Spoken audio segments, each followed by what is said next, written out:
साथियों, स्वागत है एक बार फिर आपका अपने YouTube चैनल हिंदीवादी ज्ञान पर। साथियों, आल्हा उदल के वीर गाथा के इस सीरीज में भाग 47 में आपने जाना कि जब महोबा के वीर बेला का डोला लेकर चले तो रास्ते में उन्हें कई कठिनाइयों का सामना करना पड़ा।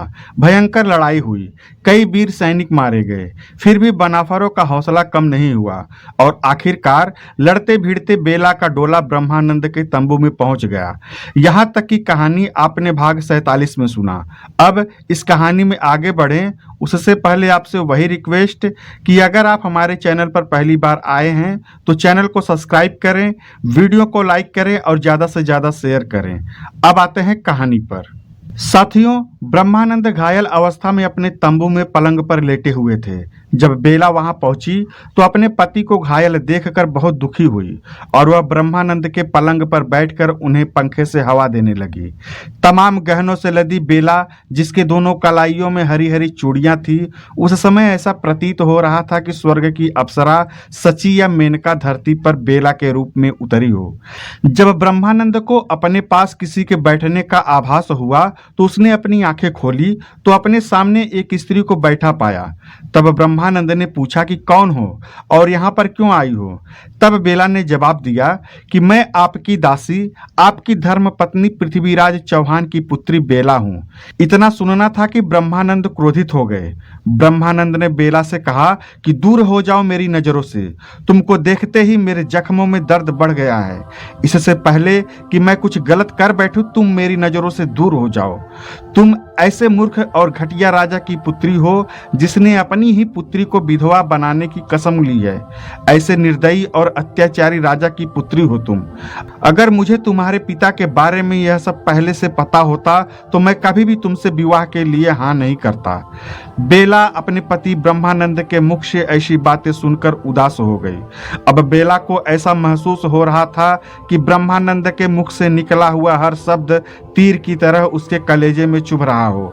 ब्रह्मानंद की बातें सुनकर बेला रोने लगी और कहा कि मैंने ऐसे राजा के यहाँ जन्म लिया, इसमें मेरा कोई बस नहीं था। वहाँ जन्म लेना या नहीं लेना यह मेरे हाथ में नहीं था, परंतु अब जब से आपके साथ मेरी भंवर पड़ी है तब से मैंने आपको अपना सब कुछ मान लिया है। उसी दिन से मैंने आपको अपना स्वामी और खुद को आपकी दासी मान चुकी हूँ और अब मेरी दुनिया आपके चरणों में है। मैं अपने पिता, अपने महल, भाई और रिश्तेदार सबको छोड़कर अब आपके चरणों में आई हूँ आपकी सेवा करने, क्योंकि पति के सेवा से ही एक पत्नी का सौभाग्य और जीवन सफल होता है। बेला की बात सुनकर ब्रह्मानंद कुछ देर शांत रहे। उसके बाद उसने कहा कि मैं अब तुम पर भरोसा नहीं कर सकता। ब्रह्मानंद की बातें सुनकर बेला की आंखों से आंसू बहने लगे। बेला को रोते हुए देख ब्रह्मानंद ने कहा कि अगर मैं तुम्हें सारी दुनिया में सबसे प्यारा हूँ और तुमने मुझे दिल से अपना स्वामी माना है तो तुम्हें यह बात साबित करनी पड़ेगी और उसके लिए तुम्हें अपने भाई ताहर का सर काट कर लाना होगा। वह ताहर जिसके कारण आज मैं इस अवस्था में हूँ, क्योंकि ताहर ने मेरे साथ छल किया है। अगर तुम उसका सर यहाँ ला सको तो ही मेरे मन को शांति और तुम्हें एक पत्नी का सम्मान मिल सकेगा। ब्रह्मानंद की बात सुनकर बेला सन्न रह गई। उसे कुछ सूझ नहीं रहा था कि वह क्या करे। वह तो सिर्फ रोती ही जा रही थी।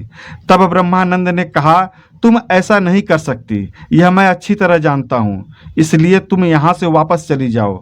तब राजकुमारी बेला ने कहा कि मैंने तमाम देवी देवता को साक्षी मानकर आपको अपना स्वामी माना है, इसलिए मैं आपके इस लालसा को जरूर पूरा करूंगी। मैं आपको वचन देती हूँ कि मैं अपने भाई सेनापति ताहर का सिर काटकर आपको अवश्य दूंगी। परंतु स्वामी, मेरी एक लालसा है कि मुझे युद्ध के मैदान में जाने से पहले एक बार महोबा दिखला दो। एक बार अपने ससुराल और सास ससुर का दर्शन कर लूं तो मैं अपने आप को धन्य समझूंगी, क्योंकि जंग में जाने का परिणाम क्या होगा यह किसी को नहीं पता। स्वामी, मेरा आपसे हाथ जोड़कर विनती है कि मेरी यह लालसा पूरी करवा दो। तब ब्रह्मानंद ने आल्हा से कहा कि आप बेला को लेकर महोबा चले जाइए और इसे महोबा महोबा दिखला लाइए। अब आल्हा ब्रह्मानंद की बात मानकर महोबा जाने के लिए तैयार हो गए। बेला जाकर पालकी में बैठ गई और आल्हा अपने पंचसावत हाथी पर सवार होकर बेला के डोले के साथ महोबा के लिए चल पड़े। इधर ब्रह्मानंद के तंबू में क्या हो रहा था यह सब मामा माहिल से छुपा नहीं था। वह तुरंत अपनी लीली घोड़ी पर सवार हुआ और सीधा पृथ्वीराज चौहान के पास जा पहुंचा। पृथ्वीराज चौहान ने माहिल को उचित सम्मान देकर आसन पर बिठाया। उसके बाद माहिल ने जो कुछ तंबू में सुना था सब पृथ्वीराज चौहान को बता दिया। पृथ्वीराज चौहान ने तुरंत चौड़ा पंडित को बुलवाया और उसे पूरी खबर सुनाई और चौड़ा पंडित से कहा कि काकरिया के ताल पर जाकर डोला घेर लो और जो भी रास्ते में आए उसका सर काट लो और बेला का डोला महोबा के वीरों से छीनकर लेकर दिल्ली चले आओ। पृथ्वीराज का आदेश मानकर चौड़ा पंडित ने तुरंत सैनिक सजवा ली और कूच करवा दिया। कुछ ही समय में चौड़ा पंडित काकरिया नार पर पहुंच गया। उसने जब आल्हा को आते हुए देखा तो चौड़ा पंडित ने आल्हा से कहा कि पृथ्वीराज चौहान का आदेश है कि डोला वहीं रखकर तुम वापस महोबा चले जाओ। चौड़ा पंडित की बात सुनकर आल्हा ने कहा कि डोला तो अब वापस नहीं जाएगा। चौड़ा पंडित जाकर पृथ्वीराज से कह दो कि बेला का डोला अब महोबा नगर में ही रुकेगा। इधर आल्हा और चौड़ा पंडित के बीच जुबानी जंग चल ही रही थी कि इसी बीच आल्हा का हरकारा समय देखकर बहुत ही तीव्र गति से ब्रह्मानंद के तंबू में पहुंच गया, जहां पर उदल ब्रह्मानंद के पास उसकी देख रेख कर रहा था। हरकारे ने उदल को तुरंत इसकी सूचना दी कि चौड़ा पंडित ने डोला रोक लिया है। फिर क्या था, इतना सुनकर उदल भी सैनिकों के साथ डोला के पास जाने के लिए कूच करवा दिया। कुछ ही समय में उदल अपने सैनिकों के साथ वहां पर पहुंच गया। उदल ने भैया आल्हा से कहा कि आप डोला लेकर महोबा की तरफ जाएं, मैं इधर चौड़ा पंडित को देखता हूं। इतना सुनते ही चौड़ा पंडित ने अपने सैनिकों को आदेश दे दिया कि कोई भी महोबा का सैनिक वापस न जाने पाए, सबके सर काट लो। चौड़ा पंडित का आदेश पाकर चौहान सेना ने अपनी तलवार खींच ली और फिर दोनों दल एक दूसरे पर टूट पड़े। सनसन सनसन गोली बरसे, तीरन मन मन गाछाए, धम धम धम धम बजय नगारा, मारा मारा परे सुनाए। बड़ी खुशहाली रणसूरन के कायर गए तहां सन्नाए, कायर सोचत मन अपने मां नाहक प्राण गवायो आए। माठा रोटी घर मा खाइत, आपन भैसे चराइत जाए, यह गति जानित जो पहले ते काहे फसित समर में आए। नई बहुरिया घर में बैठी कैसे धरा धीर उड़ जाए, हाय रुपैया बैरी होई गे हमरे गई प्राण पर आए। को समझाई घर दुल्हन का देवी देवता रही मनाए, दूर सिपाही इज्जत वाले दहनी धरे मुछ पर हाथ, हनी हनी मारे समर भूमि माँ, कटि कटि गिरे चरण और माथ। को गति वर्ण त्यह समया के बाजे धूम घूमी तलवार, मारे मारे तलवारिन के नदिया बई रक्त की धार। मुंडन केरे मुड़ चौरा भय और रुंडन के लगे पहाड़, घोड़ बेदुला के ऊपर ते नाहर उदय सिंह सरदार। फिर मारे और ललकारे बेटा देश राज के लाल, गरुई हाके सुनी उदन की कंपित होए तहां नरपाल। एड़ लगावे रस बेदुल को हौदा ऊपर पहुंचे जाए, मारी महावत को हनी डारे और असवारे दे गिराए। यह गत दिख्यो जब उदन के चौड़ा हाथी दिन बढ़ाए, और ललकारा समर भूमि मा ठाढ़े हो बना फरराय। गरोई हाके सुन चौड़ा के उदल घोड़ा दिन उड़ाए। तीर तलवार बर्छी भाला सब चलने लगे। सैनिकों के अंग कट कट कर युद्ध भूमि में गिरने लगे। भयंकर लड़ाई हुई, लेकिन महोबा के वीरों के सामने चौहान सेना कमजोर पड़ने लगी। आखिरकार चौड़ा पंडित और उदल का आमना सामना हो ही गया। दोनों में भयंकर युद्ध हुआ, परंतु उदल के वार से चौड़ा पंडित का हाथी बौखला गया और रण क्षेत्र से बाहर की तरफ भागने लगा। ताहर के हाथी को भागते देख चौड़ा पंडित के सैनिकों ने भी रण क्षेत्र छोड़ दिया। फिर आल्हा बेला का डोला लेकर आगे बढ़ गए। बेला का डोला जब बरईन पुरवा में पहुंचा तो बेला ने पूछा कि क्या यही महोबा है? तब आल्हा ने जवाब दिया कि नहीं, यह बरईन पुरवा है। बरईन पुरवा की सुखिया बरईन खबर पाकर तुरंत वहां पहुंच गई और बेला का परछन किया, आरती करके उसका स्वागत किया। उसके बाद फिर डोला आगे बढ़ा। उसके बाद डोला पहुंचा मालिन पुरवा में। मालिन पुरवा में फुलवा मालिन को जब खबर मिला तो वह भी अपने सहेलियों के साथ डोले के पास पहुंच गई। उसने भी बेला का आरती किया और उसका सम्मान किया। बेला की सुंदरता देखकर फुलवा मालिन मालिन भी प्रसन्न हुई। फिर वहां से डोला आगे बढ़ा, तब महोबा में पहुंचा। महोबा पहुंचने के बाद सभी रानियां अपने सखियों के साथ डोले के पास पहुंच गई। माता मल्हना, माता देवला, सुनवा, फुलवा सभी ने बेला की आरती की। फिर बेला को डोले से निकालकर महल में लेकर आई और फिर मुंह दिखाई का रस्म निभाया गया, जिसमें माता मल्हना ने बेला को नौलखा हार उपहार स्वरूप दिया। राजकुमारी बेला ने माता मल्हना का पैर छुए और उनसे आशीर्वाद लिया। तब माता मल्हना ने बेला से पूछा कि ब्रह्मानंद कैसा है और उसे कहाँ कहाँ चोट लगी है। इतना सुनकर हाथ जोड़कर रोते हुए बेला ने बताया कि ब्रह्मानंद की दोनों कोख में कटार लगी है, सर में भी चोट लगी है। बताते बताते बेला की आंखों में आंसू आ गए। माता मल्हना बेला की बात सुनकर दहाड़े मारकर रोने लगी। तब बेला ने माता मल्हना को गांधारी की कथा सुनाई, साथ ही रघुनंदन, दस्कंधर आदि लोगों की कथा भी बताई और कहा कि सबके इतने इतने पुत्र थे, परंतु युद्ध में सभी मारे गए। जिस तरह उन माताओं ने अपने मन को संतोष दिलाया, उसी तरह आज हमें भी अपने मन को संतोष दिलाना पड़ेगा, क्योंकि परिस्थिति भी वैसी ही है।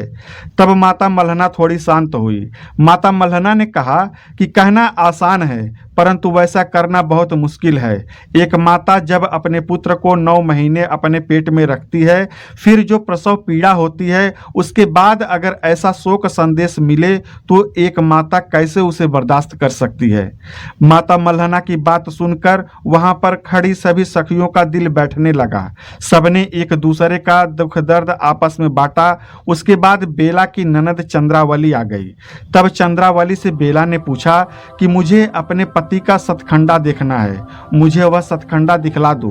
बेला की बात सुनकर चंद्रावली उसे सतखंडा पर लेकर गई। ब्रह्मानंद के सतखंडा को देखकर बेला रानी बहुत खुश हुई। वह तो जैसे इंद्रलोक के समान था। चंदन के दरवाजे लगे हुए थे, सभी खंभों में हीरे मोती रत्न जड़े थे। उसके बाद बेला जब सतखंडा के छज्जे पर पहुंची तो वहां पर पंछियों का कलरव था। कोयल, हंस, मोर, तीतर, तोता, बहुत किस्म के पंछी वहां पर कलरव कर रहे थे।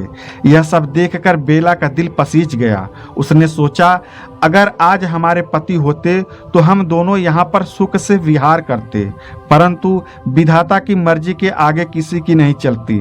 सतखंडा देखने के बाद बेला ने माता मल्हना से कहा कि मुझे चंदन बगिया देखना है, कृपा करके मुझे चंदन बगिया दिखला दीजिए। बेला की बात सुनकर रानी ने पालकी मंगवाया और उसमें बैठकर सब चंदन बगिया में पहुंच गई।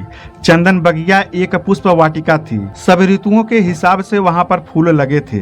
बेला, चमेली, निवार सभी एक पंक्ति में लगाए गए थे। तरह तरह के फूल चंदन बगिया की शोभा बढ़ा रहे थे।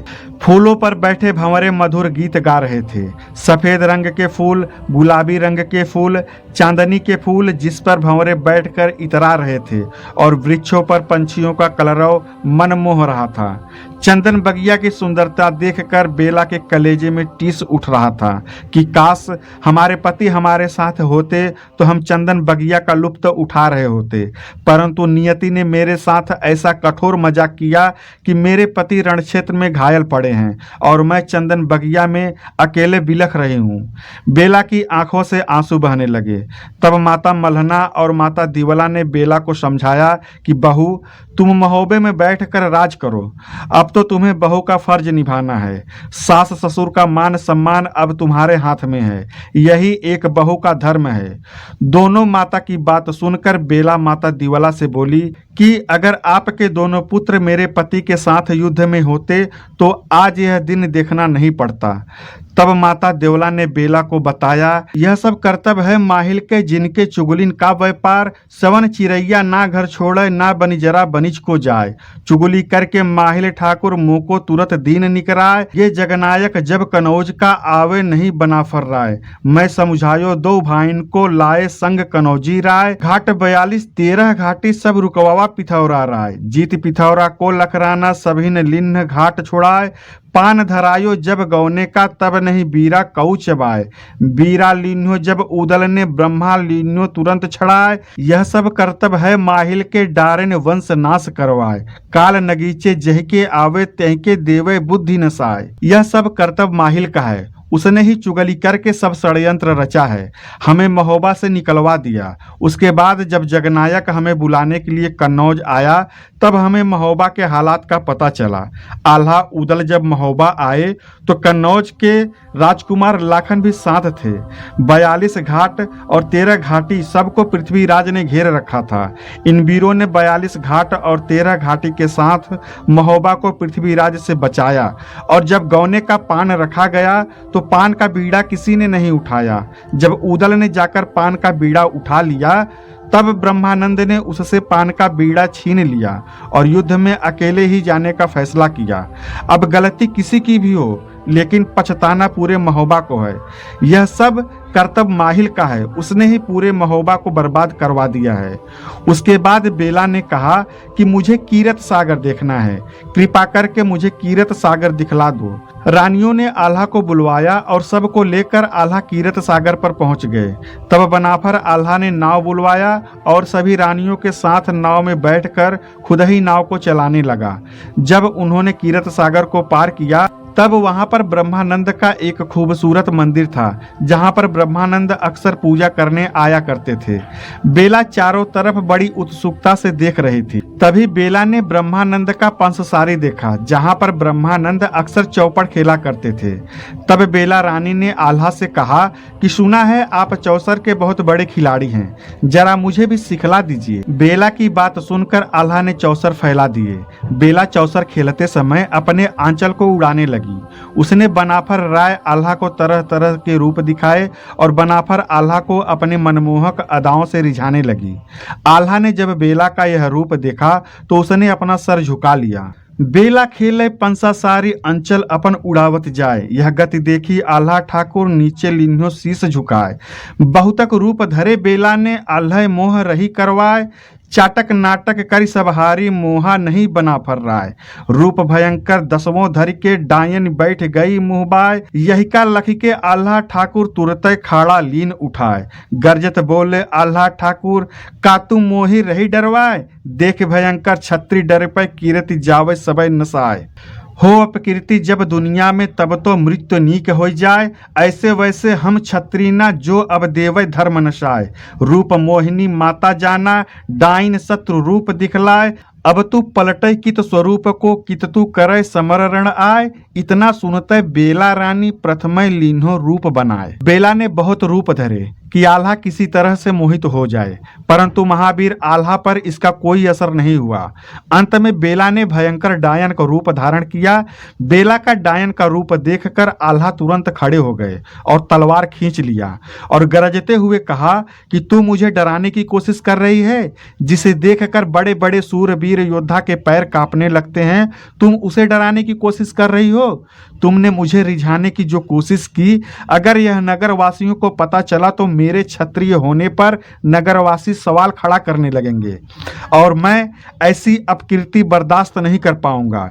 इससे तो अच्छा है कि मैं अपनी ही तलवार से अपना गला काट लूं, क्योंकि अगर मैंने तुम्हारी हत्या की तो मेरा क्षत्रिय धर्म नष्ट हो जाएगा। मैंने तुम्हारे मोहनी रूप को अपने मन से माता का दर्जा दिया, लेकिन जब तुमने डायन का रूप धारण किया तो तुम में मुझे मेरा शत्रु दिखलाई पड़ा। अब तुम कोई भी रूप धारण करो, इससे पहले मैं अपना सर खुद काट लूंगा। इतना सुनते ही राजकुमारी बेला चुड़ैल के रूप से अपने खुद के स्वरूप में आ गई और उसने आल्हा से माफी मांगते हुए कहा कि मेरा इरादा कुछ गलत नहीं था, आपके मन में कोई पाप नहीं है, आप निष्पाप हो। हे बनाफर वीर, आप सच्चे सूरवीर क्षत्रिय हो, इसलिए ही मैं आपके साथ महोबा आई। मुझे और किसी पर भरोसा नहीं था, मुझे सभी योद्धा पर शक था, इसलिए हे बनाफर सूरवीर, आप क्षत्रिय धर्म के रक्षक हैं, आपकी कीर्ति आने वाले समय में गाई जाएंगी। इतना कहकर बेला आल्हा के कदमों में गिर पड़ी और उसने कहा कि हे वीर बनाफर, मुझे अपने पतिव्रत धर्म निभाने की शक्ति और आशीर्वाद दें। बेला की बातें सुनकर आल्हा का गुस्सा शांत हुआ। तब तक माता मल्हना और माता देवला भी वहां पर आ गई। फिर सबने नाव में बैठकर कीरत सागर पार कर लिया। बेला ने पूरे महोबा का दर्शन किया, महोबा के 12 तालों का भ्रमण किया। उसके बाद बेला माता मल्हना के चरणों में गिर गई और दोनों हाथ जोड़कर उनसे कहा कि अब मुझे लश्कर में जाने की आज्ञा दें, क्योंकि मैंने अपने पति से प्रतिज्ञा की है कि मैं अपने पति का बदला अपने भाई ताहर का सर काट कर लूंगी। मुझे मेरा अधूरा काम पूरा करना है, इसलिए अब मुझे रणक्षेत्र में जाने की आज्ञा दें। मैं अपने पति के लिए कुछ नहीं कर पाई, हमारा जीवन व्यर्थ है। कम से कम मैंने जो अपने पति से प्रतिज्ञा की है उसे पूरा कर पाऊं, इसलिए आप मुझे आशीर्वाद दें और लश्कर में जाने की आज्ञा दें, ताकि अपनी प्रतिज्ञा पूरी करके एक पत्नी की मर्यादा का लाज रख सकूं। तो साथियों, आज की कहानी को यहाँ पर विराम देते हैं। इसके आगे की कहानी हम अगले भाग में जानेंगे। तब तक के लिए अगर आप हमारे चैनल पर पहली बार आए हैं तो चैनल को सब्सक्राइब करें, वीडियो को लाइक करें और ज़्यादा से ज़्यादा शेयर करें। पीछे की कहानी जानने के लिए प्लेलिस्ट अवश्य देखें। धन्यवाद। जय हिंद।